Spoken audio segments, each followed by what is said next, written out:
Hi friends, আসসালামু আলাইকুম। এ ধরনের বাংলা স্টাইলিশ নামের ডিজাইন করতে হলে ভিউয়ার্স ভিডিওটি মনোযোগ সহকারে দেখুন। ফেসবুক পেজ প্রোফাইল বা ইউটিউব প্রোফাইলে আপনি এ ধরনের পিকচার ব্যবহার করতে পারবেন। তো দেরি না করে চলুন ভিডিওটি শুরু করা যাক। প্রথমে আপনাদের পিক্সেলে ওয়েবসাইটটি ওপেন করতে হবে, তারপর ক্যান্সেলে ক্লিক করে এই লেখাটিকে ডিলিট করে দেবেন। নিজের বাম কর্নারে দেখতে পাচ্ছেন ডিলিট অপশন আছে সেখান থেকে। তারপর এখন আমাদের একটা সাইজ নিতে হবে, এই যে ইমেজ সাইজ। এখান থেকে আমি ইউটিউব রেশিও অনুযায়ী একটা সাইজ নিয়ে নিচ্ছি। আপনারা যদি সাইজ না নেন তাহলে আপনার 1:1 সাইজটা থাকেই, তো আমি একটা সাইজ নিয়ে নিচ্ছি। তো এখন আমি লেখা অ্যাড করবো, এই জন্য এতে ক্লিক করবো। অর্থাৎ লেখালেখির যে কোনো ধরনের কাজ করতে আপনার এতে ক্লিক করতে হবে।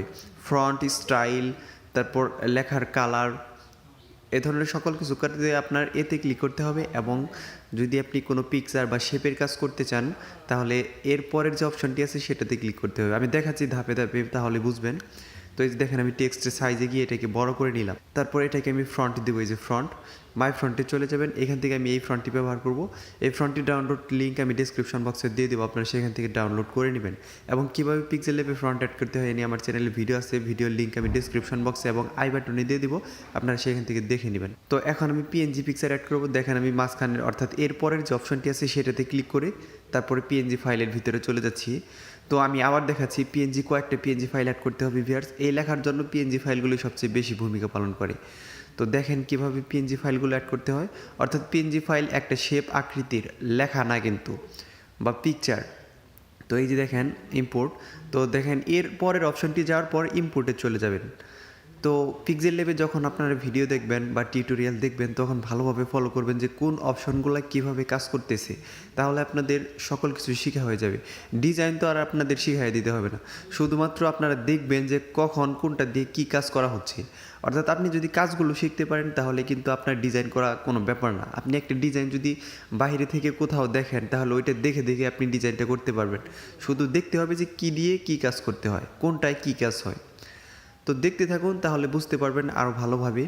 তো আমি এই পিএনজিগুলো অ্যাড করতেছি। এই পিএনজিগুলো কিন্তু আমি মনের মতো ইচ্ছা মতো অ্যাড করতেছি। আমি কিন্তু মুখস্থ করে রাখিনি যে কোনটা কখন ব্যবহার করতে হবে বা কোথায় ব্যবহার করতে হবে। তো দেখেন আমি জাস্ট ভালো লাগতেছে যেই জায়গাতে, সেই জায়গাতে ওই পিএনজিগুলো ব্যবহার করতে। তো এরকমভাবে বসিয়ে দেওয়ার পর আরও পিএনজি অ্যাড করতে হবে। তো পিএনজিগুলোই আপনার এই লেখাটিকে অর্থাৎ এই ডিজাইনটিকে সুন্দর করে ফুটিয়ে উঠাবে, অর্থাৎ আকর্ষণীয় করে তুলবে।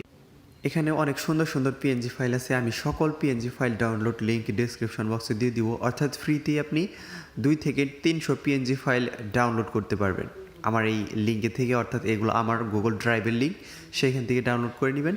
তারপর এগুলোকে আপনারা এই যে এটাকে মানে অর্থাৎ পিএনজি ফাইল এবং পিকচারকে মার্জ করে একটা পিকচার বানিয়ে নেবেন। শুধুমাত্র নিচের লাল লেয়ারটি আমি একটা করলাম না, কারণ হচ্ছে এটাকে আমার কালার দিতে হবে, হোয়াইট কালার সম্পূর্ণটুকুকে। আর নিচের লেয়ারটি তো হচ্ছে লাল কালার, এই জন্য ওটা বাদ রেখে দিয়েছি ভিউয়ার্স। তো এই যে এখন দেখেন, এখন আমি এটাকে সহ মার্জ করে নিব, কিন্তু এখন মার্জ করবো না, আরেকটা পিএনজি ফাইল অ্যাড করব। তারপর এই শেপে ক্লিক করার পরে যে বৃত্ত শেপটি নিলাম, অর্থাৎ ওই যে আমি যে দেখাইছি ইন্ট্রোতে ওরকমভাবে বানিয়ে দেখাচ্ছি। তো এখন আপনাদের একটা এই যে এরকমভাবে আমি যা করলাম এরকমভাবে এই যে স্ট্রোক হোয়াইট এরকমভাবে 5 রেখে দিবেন বা 5-6 রেখে দিবেন। এটার কালার দিয়ে দিবেন হোয়াইট কালারের। এবং আপনার যে বৃত্তের যে কালারটি আছে সেটা হবে একটা সুন্দর একটা কালার তৈরি করতে হবে। এই যে এদিকে গ্রেডিয়েন্টে যাবেন, তারপর এই যে স্ক্রল করে এইদিকে যাওয়ার পর প্রথম দিকে যাবেন, একবারে প্রথম দিকে চলে যাবেন। প্রথম দিকে চলে যাওয়ার পরে যে এখান থেকে যে কোনো একটা পিকচার সিলেক্ট করবেন। তারপরে যে প্লাস আইকনে ক্লিক করবেন, এখানে 2টা কালার আছে, একটা এই যে এই জায়গায় আরেকটা এই জায়গায়। তো প্রথম যে কালারটি আছে সেখানে ক্লিক করে কালার অপশনে চাপ দিবেন।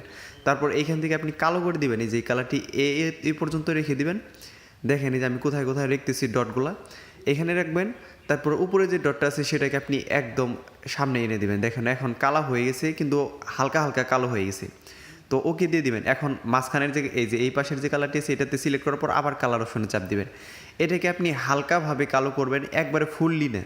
তো এই যে মাঝখানের একটু বেশি আনবেন, তারপর ওইটাকে প্রথমে নিয়ে নেবেন।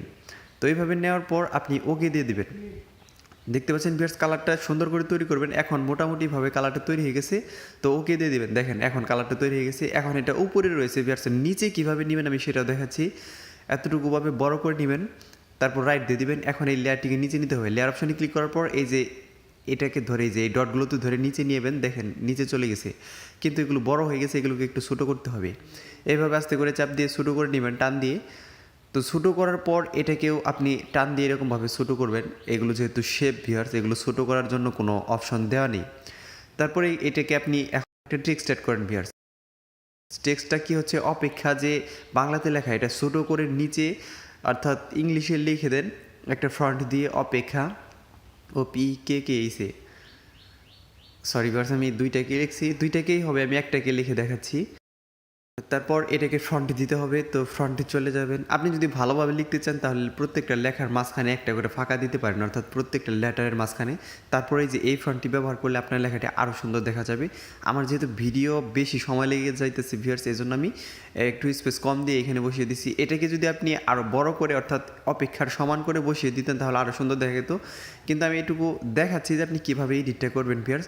তারপর সম্পূর্ণ লেয়ারটিকে মার্জ করা শেষ হলে একটা পিকচার বানিয়ে নেবেন, এবং কি নিচের যে ব্যাকগ্রাউন্ডের যে কালারটি আছে আমি সেই কালারটি দিব এখন। এই যে এইখানে চাপ দেবেন, অর্থাৎ ব্যাকগ্রাউন্ডের যে কাজগুলো করতে হবে এখানে যাবেন, গ্রেডিয়েন্টে চলে যাবেন ভিউয়ার্স।